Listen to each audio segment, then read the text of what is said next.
do it in sex, they do it in skiing, they do it in the headiness of a deal, where they so are immersed in the moment that they lose their separate sense of identity, and they transcend it, and they feel alive and juiced and fulfilled by the moment.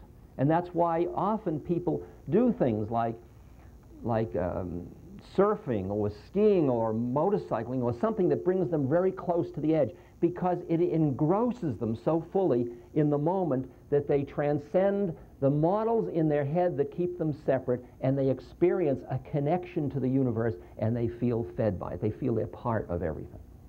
And it gets, that is also, you could think of it as addicting, and most people that are in business know how to get there through that edge of risk-taking and gambling, but they have ruled out other ways of getting there.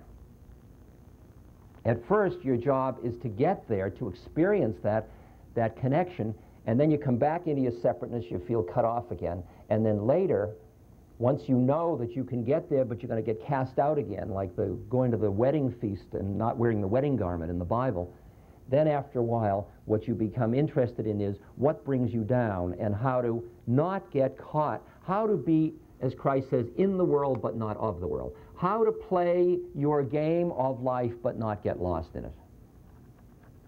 It's like two people walk on a tennis court or a golf, they have a golf match, and they are competing for who's going to buy on the 19th hole. And they are competing, and it's a fierce competition. And in that competition, the other person, you're trying to beat the other person, which could be part of the business community too. But you remember also that you both collaborated to walk on the golf course together.